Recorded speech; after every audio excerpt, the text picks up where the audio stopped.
Bonjour à tous, c'est le retour des Big News Panini. En effet, après les salves d'informations et d'annonces faites par Urban, c'est au tour de Panini de rendre coup pour coup et de nous proposer ses meilleures annonces et son programme pour la fin du printemps et le début de l'été 2025. La première Big News, elle concerne Wolverine et la série Wolverine Revenge. Mais vous allez me dire, il y avait déjà une Big News sur Wolverine Revenge lors de la dernière salve d'informations. Oui, mais vous le savez peut-être, cette mini-série en 5 numéros, donc 5 fois 22 pages, donc une centaine de pages de bande dessinée, pour pas dire environ entre 110 et 120, parce que je crois que c'est des numéros de plus de 22 pages, donc bon, voilà, ça va faire un bel album. Eh bien, cette série n'est toujours pas terminée aux États-Unis puisque Greg Capullo a pris du retard. Greg Capullo, il est plus tout jeune, il va bientôt avoir 60 ans et il n'a plus la rapidité et la verve d'antan. Donc, on lui laisse terminer et peaufiner son travail, ce qui va nous faire une mini-série avec le même dessinateur sur l'ensemble des 5 numéros. Ce qui est devenu rare aujourd'hui, de laisser le temps à un dessinateur de finir et de ne pas le remplacer par un autre artiste. Greg Capullo est actuellement en train... Alors, il a terminé le 5, mais il n'est pas encore sorti aux États-Unis. Donc, le 4e est déjà sorti, on en a parlé sur Radio Comics. Le 5e va arriver, devrait pas tarder dans les prochains jours, les prochaines semaines. Il va faire son apparition. La mini-série est signée par Jonathan Hickman, scénariste, vous le savez, des 4 Fantastiques, scénariste des Avengers, scénariste de Secret Wars et scénariste de House of X Power of 10, mais aussi de la période X-Men Krakoa que vous connaissez, que vous avez adoré.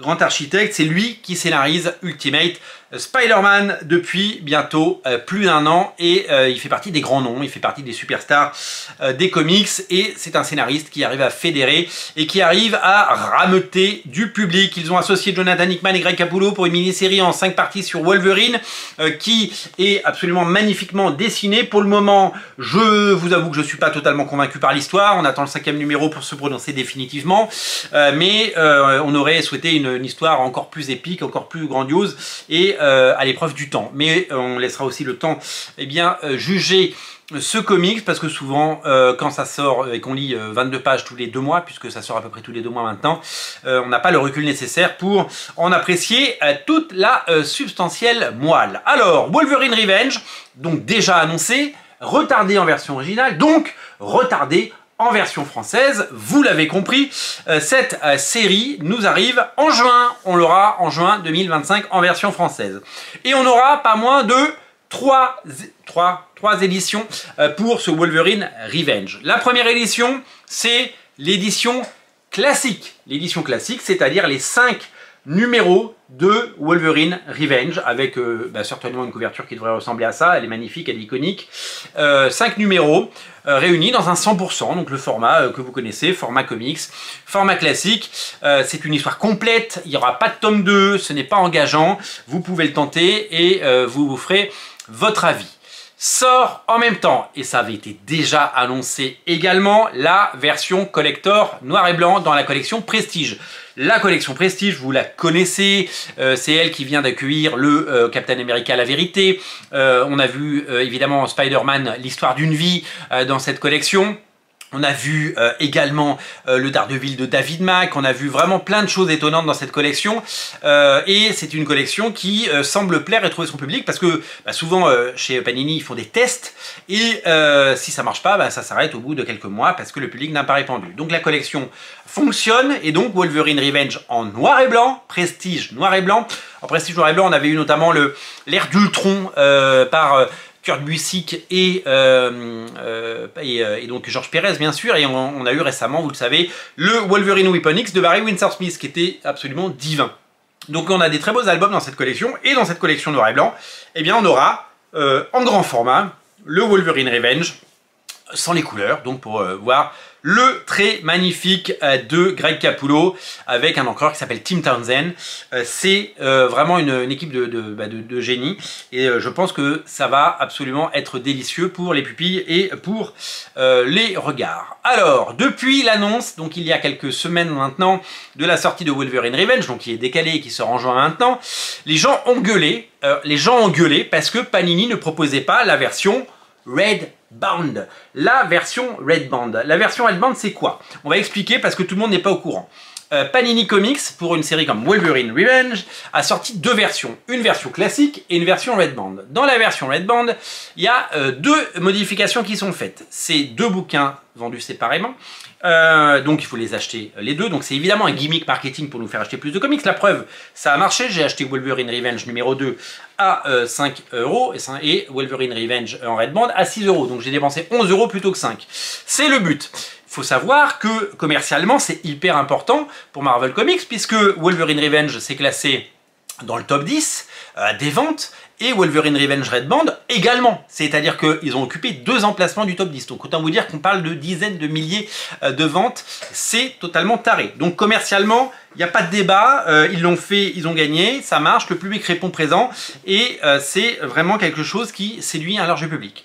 La différence entre la version classique et la version Red Band, c'est que dans la version Red Band, eh bien, certaines pages, alors certaines cases, là où le sang est colorié en noir par exemple, bah, il est en rouge tout simplement, donc ça c'est juste des changements de couleur. Certaines cases sont redessinées, donc vous avez non pas des cases en plus, mais des cases différentes, et vous avez des pages en plus. C'est-à-dire que habituellement, en gros, il y a 22 pages dans un comics. Là, il y en a 24. Il y a des pages en plus. Donc, ce ne sont pas c'est pas le même bouquin. C'est une version plus gore, plus saignante, on va dire, plus destinée à un public un petit peu plus averti. Même si, bon, on va pas se mentir, c'est pas non plus interdit aux moins de 18 ans. C'est pas des choses. Voilà, ils ont fait pire dans le label Max, hein, par exemple, chez Marvel. Mais c'est deux éditions différentes du même bouquin. Donc, évidemment, sur Internet, ça a gueulé, mais sur Internet, ça gueule tout le temps, vous le savez, les gens disent « Ouais, pourquoi Panini ne sort pas la version Red Band directement, c'est des voleurs, etc. » Panini a expliqué une fois, 2 fois, 10 fois, mais les gens ne veulent pas comprendre, que au moment de l'annonce en janvier-février, pour janvier-février, enfin, ça devait sortir dans ces eaux-là, donc l'annonce qui a été faite en fin d'année dernière, eh bien, ils n'avaient pas l'autorisation de Marvel, parce que c'est quand même des comics sous licence Marvel, et que c'est Marvel qui donne le là. Ils n'avaient pas l'autorisation de sortir la version Red Band, parce que aux États-Unis, ils ont sorti les deux versions le même jour, mais pour les versions reliées, la version classique sort d'abord pour être exploitée une première fois, et la version Red Band, en VO toujours, sort une deuxième fois, en relié, hein, en album. Donc Panini ne peut pas sortir l'album tant qu'ils n'ont pas le feu vert de Marvel et tant que l'album n'est pas sorti en VO. Donc, qu'est-ce qui s'est passé depuis les dernières annonces? Marvel peut sortir cette version en couleur, ils peuvent sortir l'édition en noir et blanc. L'édition en noir et blanc, ce sera la version classique. Et ils ne pouvaient pas, à l'époque, annoncer ou proposer la version Red Band. Ce qui a changé, c'est que depuis, eh bien, le 5e va sortir, donc ils pourront le proposer non pas en album, mais en fascicule. Donc, on va avoir celui-là en 100% en couleur, version classique. La version classique, grand format, noir et blanc, dans la version Prestige, et la version Red Band, ce sera en 5 fascicules, donc 5 fascicules vendus dans un coffret. Parce qu'ils peuvent le sortir en fascicule, mais ils n'ont pas le droit de le sortir pour le moment en album. Alors après, libre à vous de choisir votre édition. Je vous rappelle qu'on vit à une époque où les gens sont quand même très difficiles. On vit à une époque où on a le choix. Sur plein d'albums, il y a des choses qui sortent en omnibus et en 100%, en omnibus et en deluxe. Il y a des choses qui sortent dans des collections différentes à des prix différents. Il y a des séries comme Ultimate Spider-Man qui sortent en omnibus pour les collectionneurs et pour le grand public en pocket. Donc on vit une époque où on a le choix. Je vous rappelle qu'il y a 3 ans, 2 ans, 5 ans, on n'avait pas le choix. Il y avait une édition point barre. Là, vous pouvez prendre la version en couleur, vous pouvez prendre la version Prestige, vous pouvez prendre la version Red Band en fascicule dans son coffret, et vous pouvez attendre, si vous le voulez, puisque ça sortira certainement à un moment, personne ne va se priver de faire des ventes additionnelles, la future version en album de la version Red Band, qui n'est pas annoncée pour le moment, mais qui le sera certainement à un moment donné. Voilà, j'espère avoir été clair.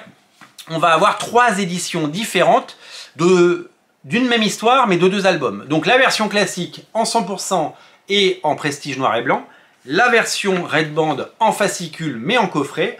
Ça va être assez, ça va être plutôt sympa. Libre à vous de prendre ce que vous voulez. Personne ne vous oblige à prendre ce que vous... voilà, personne ne vous oblige à critiquer.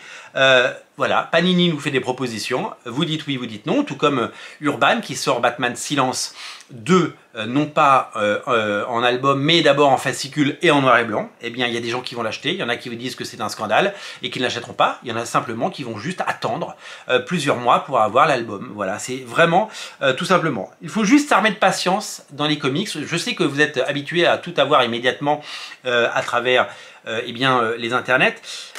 Wolverine Revenge, je ne l'ai même pas fini aux États-Unis. Il sort déjà en juin 2025 en France. On a l'édition classique, l'édition prestige, l'édition Red Band en fascicule. On aura certainement dans les années à venir une version en album de la version Red Band et on aura certainement un jour une version avec les deux versions. C'est une évidence. Ils vont pas se priver de le faire. Vous savez, ces gens-là, ils sont là pour vendre des bouquins. Ils sont pas là pour juste emmerder les fans. Donc je pense que soit vous prenez ce qui existe parce que c'est ce qui est disponible, soit vous attendez. Mais dans tous les cas, eh bien, il y a du choix et je trouve ça hyper important. Voilà, j'espère avoir été assez clair et j'espère que cette série, eh bien, pourra dynamiter un petit peu le marché. On attend des big news chez Panini. On espère qu'ils seront au rendez-vous et surtout qu'il y aura des big news sur les 4 Fantastiques parce que il y a un film qui arrive et qu'on aimerait bien avoir de très beaux albums, notamment, eh bien, vous le savez certainement, on espère qu'il y aura les Ultimate Fantastic Four en omnibus, j'espère qu'il y aura les Fantastic Four de Carlos Pacheco et Jeff Loeb réédités, et pourquoi pas un Deluxe avec les Fantastic Four de Mark Millar et Brian Hitch, ce serait formidable. Merci à vous d'être aussi nombreux à regarder Radio Comics, merci à tous, vraiment, et je vous dis à très bientôt pour de nouvelles aventures, et je vous dis surtout à très bientôt pour de nouvelles big news. N'oubliez pas de vous abonner pendant ce temps, abonnez-vous, je vous dis salut, bye bye.